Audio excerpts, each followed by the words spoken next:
যুদ্ধবিরতির মেয়াদ 2 মাস বাড়াতে যুক্তরাষ্ট্র ইরান সমঝোতা চূড়ান্ত অনুমোদন দেননি ট্রাম্প। তেহরানের ক্ষেপণাস্ত্র হামলায় মার্কিন ড্রোন ভূপাতিতের দাবি। ইরান যুক্তরাষ্ট্র উত্তেজনার আড়ালে লেবাননে ইসরায়েলের গণহত্যা, বৈরুতে ভয়াবহ হামলা, দখলদার বাহিনীর ড্রোনের আঘাতে নারী শিশুসহ 4 বাংলাদেশি আহত। অবরুদ্ধ গাজায় আরও আগ্রাসী নেতানিয়াহু, ইসরায়েলের সেনাদের উপত্যকা 70% এলাকা দখলের নির্দেশ। সমালোচনার ঝড়, শরণার্থী শিবিরে ভয়াবহ হামলা। গ্রীষ্মের আগে ইউরোপের দেশে দেশে তাপপ্রবাহ, বিপর্যস্ত জনজীবন, দাবানলের ঝুঁকি বাড়ায় সতর্কতা জারি। আগামী 5 বছরে রেকর্ড ছাড়িয়ে যেতে পারে বৈশ্বিক তাপমাত্রা। পবিত্র হজের আনুষ্ঠানিকতার শেষ দিন আজ। জামারায় শয়তানকে প্রতীকী পাথর নিক্ষেপের পর সূর্যাস্তের আগে মিনা ত্যাগ করবেন হাজিরা। যুদ্ধবিরতির মেয়াদ 60 দিন বাড়ানোর বিষয়ে সমঝোতায় পৌঁছেছে যুক্তরাষ্ট্র ইরান, তবে এখনও চূড়ান্ত অনুমোদন দেননি মার্কিন প্রেসিডেন্ট ডোনাল্ড ট্রাম্প। ইরানের সর্বোচ্চ ধর্মীয় নেতা মুস্তফা খামেনি বলেছেন, কোনোভাবেই ইরানিদের দুর্বল করতে পারবে না ইসরায়েল ও যুক্তরাষ্ট্র। চলমান উত্তেজনার মধ্যেই যুক্তরাষ্ট্রের আরও একটি ড্রোন ভূপাতিত করার দাবি করেছে ইরান। এদিকে ইরানের হরমুজ প্রণালী পরিচালনাকারী কর্তৃপক্ষের ওপর নতুন করে নিষেধাজ্ঞা আরোপ করেছে ওয়াশিংটন। যুক্তরাষ্ট্র ও ইরানের মধ্যকার রক্তক্ষয়ী যুদ্ধ থামাতে পর্দার আড়ালে চলছে কূটনৈতিক তৎপরতা। দুই পক্ষই 60 দিনের যুদ্ধবিরতি বাড়াতে একটি খসড়া সমঝোতা স্মারকে সম্মত হয়েছে বলে হোয়াইট হাউস সূত্র নিশ্চিত করেছে। মার্কিন কর্মকর্তাদের তথ্য অনুযায়ী 60 দিনের এই সমঝোতা স্মারকের মধ্যে রয়েছে হরমুজ প্রণালী দিয়ে টোল আদায় ছাড়াই বাণিজ্যিক জাহাজ চলাচল শুরু করা, যুক্তরাষ্ট্রের নৌ অবরোধ তুলে নেওয়া, ইরানের পারমাণবিক অস্ত্র তৈরি না করার অঙ্গীকার। সংলাপের অংশ হিসেবে যুক্তরাষ্ট্রের নিষেধাজ্ঞা প্রত্যাহার এবং ইরানের $12 বিলিয়ন জব্দ করা অর্থ ফেরত দেওয়ার বিষয়েও আলোচনা হবে। ইরান যাতে পণ্য ও মানবিক সহায়তা পেতে পারে সেজন্য একটি বিশেষ কার্যপদ্ধতি নিয়েও আলোচনার কথা রয়েছে। লেবাননে ইসরায়েল ও হিজবুল্লাহর মধ্যকার যুদ্ধ বন্ধ করার বিষয়টিও উল্লেখ রয়েছে। তবে বিষয়টি চূড়ান্ত পর্যায়ের কাছাকাছি থাকার এই সময়েও গত 48 ঘন্টায় হরমুজ প্রণালীতে যুক্তরাষ্ট্র ইরানের মধ্যে দুটি সংঘর্ষের খবর পাওয়া গেছে। এই শান্তি প্রস্তাবের আলোর মুখ দেখা এখনও নির্ভর করছে ডোনাল্ড ট্রাম্পের সিদ্ধান্তের উপর। ট্রাম্পের স্পষ্ট বার্তা, ইরানকে পরমাণু অস্ত্রের মোহ ছাড়তে হবে এবং আন্তর্জাতিক জলসীমায় নৌ চলাচলের স্বাধীনতা নিশ্চিত করতে হবে। যদিও ইরানের বন্দর আব্বাসে যুক্তরাষ্ট্রের হামলা এবং কুয়েতের মার্কিন ঘাঁটিতে আইআরজিসির পাল্টা ক্ষেপণাস্ত্র নিক্ষেপ যুদ্ধবিরতির ভঙ্গুর করে তুলেছে। এর মধ্যেই নির্দিষ্ট লক্ষ্যবস্তুকে টার্গেট করে ক্ষেপণাস্ত্র ছুড়েছে ইরান। এছাড়া হরমুজ প্রণালীতেও নৌযান লক্ষ্য করে গুলি ছুড়েছে আইআরজিসি। আকাশ প্রতিরক্ষা ব্যবস্থা ব্যবহার করে বুশাহরে আরও একটি মার্কিন ড্রোন ভূপাতিতের দাবি করেছে ইরান, যদিও তা অস্বীকার করেছে পেন্টাগন। এদিকে হরমুজ প্রণালীতে যদি কোনো ধরনের টোল ব্যবস্থা চালু করা বা সহায়তা করা হয় তাহলে ওমানের উপর নিষেধাজ্ঞা আরোপ করা হতে পারে বলে হুঁশিয়ারি দিয়েছে যুক্তরাষ্ট্র। এক সংবাদ সম্মেলনে মার্কিন অর্থমন্ত্রী বলেন, হরমুজ প্রণালীতে কোনো ধরনের টোল আরোপের প্রচেষ্টা যুক্তরাষ্ট্র সরকার কোনোভাবেই সহ্য করবে না।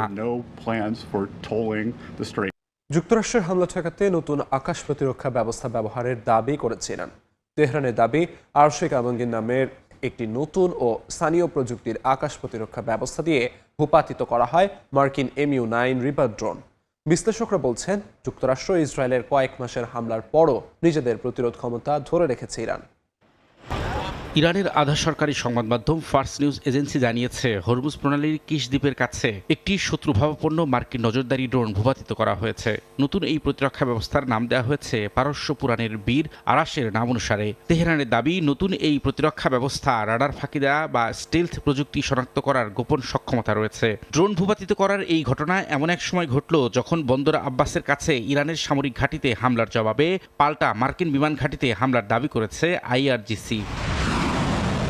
ইরানের এমন সামরিক অগ্রগতির দাবিকে সতর্কতার সাথে দেখছেন আন্তর্জাতিক বিশ্লেষকরা। তারা বলছেন, নতুন এই ব্যবস্থার স্বাধীন সত্যতা নিশ্চিত করা না গেলেও এটি ইরানের যুদ্ধের কৌশলগত পরিবর্তনের সাথে মিলে যায়। ইউক্রেনের মতো ইরানও যুদ্ধের অর্থনীতি বদলে দিচ্ছে। তারা বিশাল রাডার ঘাঁটির উপর নির্ভর না করে সস্তা, সহজে স্থানান্তরযোগ্য এবং নিজস্ব প্রযুক্তিতে তৈরি মোবাইল ডিফেন্স বা ভ্রাম্যমাণ ক্ষেপণাস্ত্র প্রতিরক্ষা ব্যবস্থায় বিনিয়োগ করছে, যা অত্যন্ত ব্যয়বহুল মার্কিন ড্রোন বা যুদ্ধবিমানকে সহজেই ঝুঁকিতে ফেলতে পারে।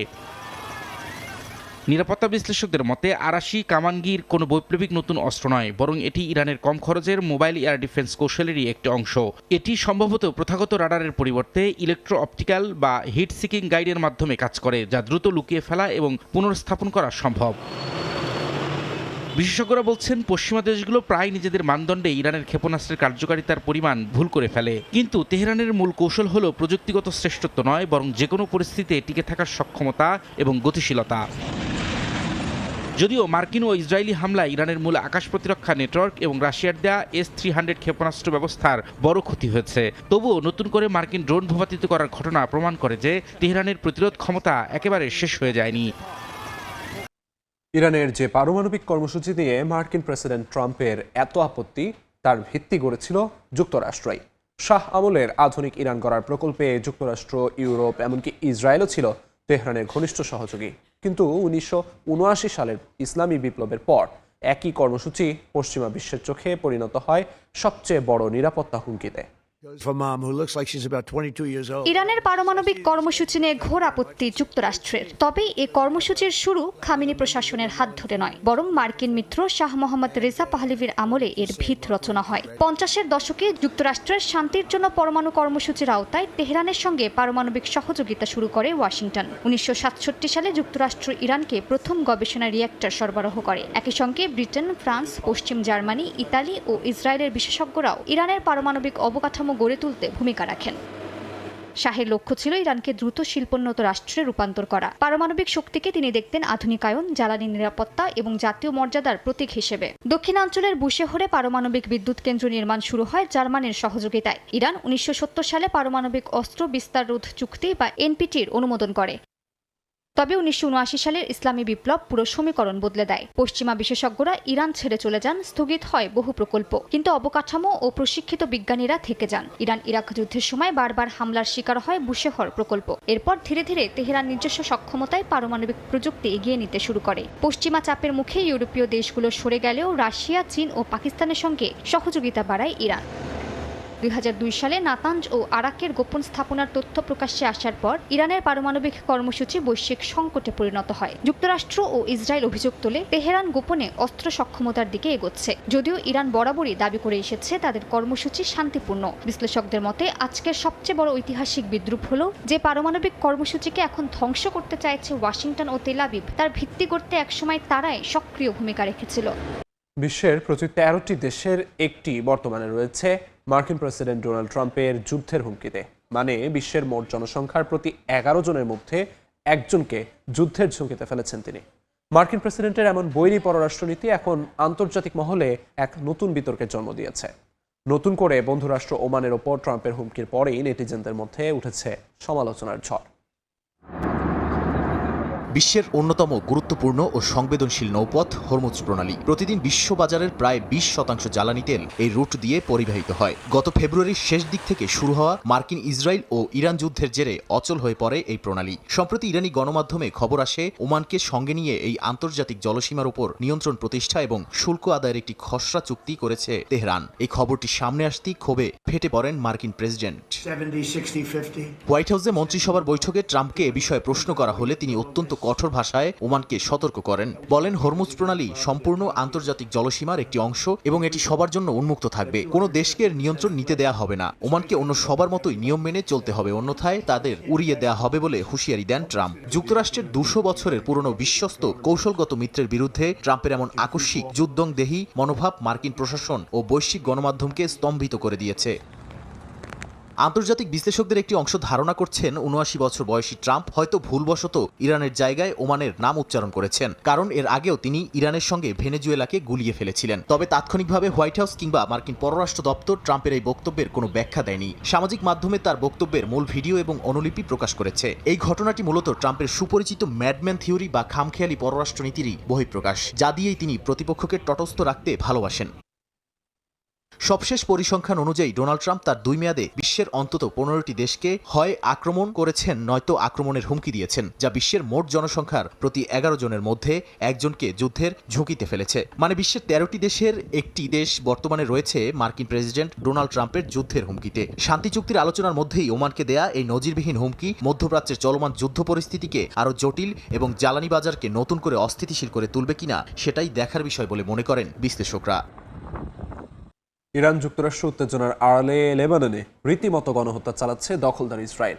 সীমান্তে স্থল অভিযানের পাশাপাশি রাজধানী বৈরুত সহ বিভিন্ন জায়গায় চলছে নির্বিচার বোমাবর্ষণ। অন্যদিকে লেবাননের সশস্ত্র গোষ্ঠী হিজবুল্লাহ ড্রোন শক্তির মুখে দিশেহারা হয়ে পড়েছে ইসরায়েলি বাহিনী। হিজবুল্লাহর একের পর এক ড্রোনের আঘাতে হতাহত হচ্ছেন ইসরায়েলি সেনারাও। যুদ্ধবিরতি ঘোষণার পরও লেবানন সীমান্তে থামেনি ইসরায়েলের আগ্রাসন। বৃহস্পতিবার বৈরুতের দক্ষিণ শহরতলি এলাকায় বিমান হামলা চালায় দখলদার বাহিনী। কয়েক সপ্তাহের মধ্যে বৈরুতের কাছে এটি প্রথম হামলা। ইসরায়েলের দাবি, ইরান ও হিজবুল্লাহপন্থী মিলিশিয়া জোট ইমাম হোসেন ডিভিশনের ক্ষেপণাস্ত্র শাখার প্রধান আলী আল হুসাইনিকে লক্ষ্য করে হামলা চালিয়েছে তারা। তবে এ বিষয়ে হিজবুল্লাহ বা ইরানের পক্ষ থেকে এখনও কোনো মন্তব্য পাওয়া যায়নি। হামলার পাশাপাশি লেবাননের দক্ষিণাঞ্চলে চলছে উচ্ছেদ অভিযান। নতুন করে বেশ কয়েকটি এলাকার বাসিন্দাদের সরে যাওয়ার নির্দেশ দিয়েছে নেতানিয়াহু বাহিনী। এতে বাড়ছে গৃহহারা মানুষের সংখ্যা। বিনা কারণে বেসামরিক নাগরিকদের ওপর ইসরায়েলি হামলার তীব্র নিন্দা জানিয়েছে জাতিসংঘ। এদিকে হিজবুল্লাহ ড্রোন সক্ষমতার কাছে রীতিমতো কোণঠাসা হয়ে পড়েছে ইসরায়েলের সামরিক বাহিনী। একের পর এক সশস্ত্র ড্রোনের আঘাত ঠেকাতে ব্যর্থ হচ্ছে তেল আবিবের প্রতিরক্ষা ব্যবস্থা। লেবাননের দক্ষিণাঞ্চল ও উত্তর ইসরায়েলে হিজবুল্লাহ ড্রোনের আঘাতে নিয়মিত প্রাণ হারাচ্ছেন ইসরায়েলি সেনারা। সবশেষ আরও এক সেনার মৃত্যুর খবর নিশ্চিত করেছে তেল আবিব। সামরিক বিশ্লেষকদের মতে এই ড্রোন হামলা থামাতে না পেরে মরিয়া হয়ে নির্বিচারে ও অতিরিক্ত শক্তি প্রয়োগ করছে ইসরায়েল। লেবাননের দক্ষিণাঞ্চলে ইসরায়েলি ড্রোন হামলায় 2 শিশুসহ 4 বাংলাদেশি গুরুতর আহত হয়েছেন। বৃহস্পতিবার দক্ষিণ লেবাননের নাবাতিয়া জেলার জীবশীত এলাকায় এই হামলার ঘটনা। মোটরসাইকেলে করে বাজার শেষে বাড়ি ফেরার পথে হামলার শিকার হন তারা। ঘটনার সত্যতা নিশ্চিত করে লেবাননের বাংলাদেশ দূতাবাস জানিয়েছে, আহতদের মধ্যে জিনা আক্তারের গ্রামের বাড়ি নরসিংদী জেলার মনোহরদী উপজেলায়। অন্যদিকে অপর বাংলাদেশি মোহাম্মদ মমিন মিয়ার বাড়ি ব্রাহ্মণবাড়িয়ার কসবায়। এর মধ্যে জিনা আক্তারের একটি পা বিচ্ছিন্ন হয়ে গেছে বলে জানিয়েছেন চিকিৎসকরা। এবার লেবাননের ভূখণ্ড দখলের পায়তারা করছে ইসরায়েল। যুদ্ধবিরতি ঘোষণার পরও দেশটিতে অব্যাহত রয়েছে তেল আবিবের বিমান হামলা ও উচ্ছেদ অভিযান। বিশ্লেষকদের মতে ইসরায়েলের এই আগ্রাসনে লেবাননের 1/5 এলাকা জনশূন্য হয়ে পড়েছে। কাগজে কলমে যুদ্ধবিরতি হলেও লেবাননের আকাশে এখনও উঠছে যুদ্ধের কালো ধোঁয়া। গত মাসে ঘোষিত হওয়া যুদ্ধবিরতি দেশটির বেসামরিক নাগরিকদের জীবনে কোনো স্বস্তি আনতে পারেনি বলে মনে করছেন বাসিন্দারা। আন্তর্জাতিক বিশ্লেষকরা মনে করছেন লেবাননের ভূখণ্ড দখলের পায়তারা করছে তেল আবিব। গত 16 এপ্রিল যুক্তরাষ্ট্রের মধ্যস্থতায় ঘোষিত যুদ্ধবিরতির পর ইসরায়েল প্রথমে 600 বর্গ কিলোমিটার বাফার জোনের মানচিত্র প্রকাশ করে। কিন্তু এরপর থেকে লেবাননের প্রায় 2000 বর্গ কিলোমিটার এলাকায় চলছে তেল আবিবের ক্রমাগত বিমান হামলা ও নতুন নতুন উচ্ছেদাদেশ। ইসরায়েলের দাবি তারা হিজবুল্লাহর ঘাঁটি ধ্বংস করতে এই হামলা চালাচ্ছে। অন্যদিকে হিজবুল্লাহ একে দেখছে আগ্রাসন হিসেবে। গত 25 মে ইসরায়েলি প্রধানমন্ত্রী বেনিয়ামিন নেতানিয়াহু এই হামলা আরও জোরদার করার ঘোষণা দিয়েছেন। লিটানি নদীর উত্তর ও দক্ষিণে ছড়িয়ে পড়া তেল আবিবের এই উচ্ছেদ অভিযান লেবাননের প্রায় 1/5 এলাকাকে ভুতুড়ে নগরীতে পরিণত করেছে। যুদ্ধবিরতির চুক্তি কেবলই কাগজে বন্দী, আর লেবাননের সাধারণ মানুষের ঘরে ফেরার স্বপ্ন দিন দিন আরও অনিশ্চিত হয়ে পড়ছে। বিশ্লেষকরা বলছেন, এই সংঘাত এখন কেবল বৈরুতে সীমাবদ্ধ নেই। ইরান ও যুক্তরাষ্ট্রের মধ্যকার শান্তি আলোচনার অন্যতম প্রধান শর্ত হয়ে দাঁড়িয়েছে লেবাননে ইসরায়েলি হামলা সম্পূর্ণ বন্ধ করা। অবরুদ্ধ গাজায় আরও আগ্রাসী ইসরায়েলের প্রধানমন্ত্রী বেনিয়ামিন নেতানিয়াহু। উপত্যকার 70% এলাকা দখলে নির্দেশ দিয়েছেন তিনি। বর্তমানে উপকূলীয় এই ভূখণ্ডের প্রায় 64% ইসরায়েলি বাহিনীর কবজায় রয়েছে। এদিকে ফিলিস্তিনিদের ওপর পদ্ধতিগত ও ভয়াবহ যৌন সহিংসতা চালানোর দায়ে ইসরায়েলকে যুদ্ধকালীন যৌন সহিংসতার কালো তালিকায় অন্তর্ভুক্ত করেছে জাতিসংঘ। যুদ্ধবিরতি লঙ্ঘন করে গাজায় চলছে নির্বিচার বোমাবর্ষণ। প্রতিদিনই ধ্বংস করে দেওয়া হচ্ছে একের পর এক আবাসিক ভবন। দখলদার বাহিনীর আগ্রাসন থেকে রেহাই পাচ্ছে না অস্থায়ী আশ্রয়কেন্দ্র। শুক্রবার রাতেও গাজা সিটির একটি শরণার্থী শিবিরে ভয়াবহ হামলা চালায় ইসরায়েলি বাহিনী। মুহূর্তেই ধ্বংস হয়ে যায় সবকিছু। ভবনের নিচে আটকা পড়েন বহু ফিলিস্তিনি। অবরুদ্ধ উপত্যকার বড় অংশ ধ্বংসস্তূপে পরিণত করার পরও আগ্রাসনের মাত্রা আরও বাড়ানোর ঘোষণা দিয়েছেন ইসরায়েলি প্রধানমন্ত্রী বেনিয়ামিন নেতানিয়াহু। অধিকৃত পশ্চিম তীরের একটি অবৈধ ইসরায়েলি বসতিতে আয়োজিত কনফারেন্সে তিনি জানান, গাজার নিয়ন্ত্রণ ধাপে ধাপে 70% উন্নতি করার জন্য সামরিক বাহিনীকে নির্দেশ দিয়েছেন তিনি। আমরা বর্তমানে হামাসকে 4 দিক থেকে চেপে ধরছি। এখন গাজা উপত্যকার 60% এলাকা নিয়ন্ত্রণ করছি। প্রথমে 50% ছিলাম, এরপর 60% এসেছি। আমার নির্দেশ হলো সামনে এগিয়ে যাওয়া। প্রথমত 70%, এটা দিয়ে শুরু করা যাক। আমরা সব দিক থেকে তাদের উপর চাপ সৃষ্টি করছি। এদিকে গাজায় ইসরায়েলি বাহিনীর চালানো ভয়াবহ অপরাধের বিরুদ্ধে কঠোর অবস্থান নিচ্ছে জাতিসংঘ। ফিলিস্তিনি নারী, পুরুষ ও শিশুদের উপর পদ্ধতিগত এবং ব্যাপক আকারে যৌন সহিংসতা চালানোর অভিযোগে ইসরায়েলকে কালো তালিকাভুক্ত করেছে সংস্থাটি। জাতিসংঘের এই কঠোর পদক্ষেপের প্রতিক্রিয়া হিসেবে চরম ক্ষোভ প্রকাশ করেছে তেল আবিব। সংস্থাটির মহাসচিব আন্তোনিও গুতেরেসের এই সিদ্ধান্তের পর জাতিসংঘের সাথে সব ধরনের যোগাযোগ বিচ্ছিন্ন করার ঘোষণা দিয়েছেন ইসরায়েলি দূত। তবে মানবাধিকার সংস্থাগুলোর দাবি, ইসরায়েলি ডিটেনশন সেন্টারগুলোতে বন্দী ফিলিস্তিনিদের ওপর এমন পাশবিক ও পদ্ধতিগত যৌন নির্যাতন নিয়মিত ঘটনা, যা আন্তর্জাতিক আইনের চরম লঙ্ঘন। শুধু জাতিসংঘই নয়, পশ্চিম তীরে ফিলিস্তিনিদের ওপর নির্যাতনের দায়ে 4টি সংস্থা ও 3 ব্যক্তির ওপর নিষেধাজ্ঞা দিয়েছে ইউরোপীয় ইউনিয়ন। এই তালিকায় চরমপন্থী ইসরায়েলি বসতি স্থাপনকারী এবং তাদের সমর্থনকারী সংগঠনগুলো অন্তর্ভুক্ত রয়েছে। ইউরোপ জুড়ে অস্বাভাবিক তাপপ্রবাহে বাড়ছে জনদুর্ভোগ ও উদ্বেগ। স্পেন, ইতালি ও ফ্রান্সে মে মাসে গ্রীষ্মের চূড়ান্ত সময়ের মতো তাপমাত্রা অনুভূত হচ্ছে। স্পেনের আবহাওয়া সংস্থা জানায়, দেশটিতে দাবানলের ঝুঁকি বাড়ার আশঙ্কাও বাড়ছে। এদিকে আগামী 5 বছরে বৈশ্বিক তাপমাত্রা রেকর্ড ছাড়িয়ে যেতে পারে বলে সতর্ক করেছে জাতিসংঘ। বৃহস্পতিবার স্পেনের আবহাওয়া সংস্থা এমিড জানায়, দেশটিতে এমন তাপমাত্রা দেখা যাচ্ছে যা সাধারণত জুলাই আগস্ট মাসে অনুভূত হয়। কিছু এলাকায় তাপমাত্রা 37 ডিগ্রি সেলসিয়াস পর্যন্ত উঠেছে এবং অস্বাভাবিক গরম অনুভূতি হচ্ছে রাতেও। সংস্থাটি জানায়, পরিস্থিতিকে আনুষ্ঠানিকভাবে তাপপ্রবাহ বলা না হলেও বাস্তবে তা গ্রীষ্মের চূড়ান্ত সময়ের মতো। একই সঙ্গে স্পেনের দাবানলের ঝুঁকি বাড়ারও আশঙ্কা করছে সংস্থাটি। ইতালিতেও বছরের প্রথম বড় তাপপ্রবাহে জনজীবনে অস্বস্তি নেমে এসেছে। রাজধানী রোমে স্থানীয় বাসিন্দা ও পর্যটকদের ফোয়ারার পাশে ভিড় করতে দেখা গেছে। উত্তর ও মধ্যাঞ্চলের কয়েকটি শহরে তাপমাত্রা পৌঁছেছে 35 ডিগ্রির কাছাকাছি। পরিস্থিতি মোকাবেলায় রোমের মেয়র নির্মাণ ও কৃষি খাতের শ্রমিকদের দিনের সবচেয়ে গরম সময়ে ঠান্ডা স্থানে বিরতির ব্যবস্থা নিশ্চিত করতে নিয়োগদাতাদের নির্দেশ দিয়েছেন। ফ্রান্সের বোর্দো শহরেও প্রচণ্ড গরমের মধ্যে শ্রমিকদের কাজ চালিয়ে যেতে হয়েছে। প্রায় 36 ডিগ্রি সেলসিয়াস তাপমাত্রায় সড়ক নির্মাণ শ্রমিকরা চরম ক্লান্তি, পানি শূন্যতার ঝুঁকির কথা জানান। গরম মোকাবেলায় বিভিন্ন নির্মাণ প্রতিষ্ঠান কাজের সময়সূচি পরিবর্তন এবং শ্রমিকদের জন্য অতিরিক্ত পানির ব্যবস্থা করার মতো পদক্ষেপ নিয়েছে। এদিকে জাতিসংঘের আবহাওয়া সংস্থা ও যুক্তরাজ্যের মেট অফিসের নতুন প্রতিবেদনে সতর্ক করা হয়েছে, আগামী 5 বছরে বৈশ্বিক গড় তাপমাত্রা রেকর্ডের কাছাকাছি পৌঁছতে পারে। বিশেষ করে আর্কটিক অঞ্চলের শীতকালীন তাপমাত্রা বৈশ্বিক গড়ের তুলনায় 3.5 গুণ বেশি বাড়তে পারে বলে আশঙ্কা করা হচ্ছে। একই সঙ্গে চলতি বছরের শেষ দিকে শক্তিশালী এলোনিলো পরিস্থিতি তৈরি হয়ে 2027 সাল পর্যন্ত বৈশ্বিক তাপমাত্রা আরও বাড়িয়ে দিতে পারে বলে প্রতিবেদনে উল্লেখ করা হয়।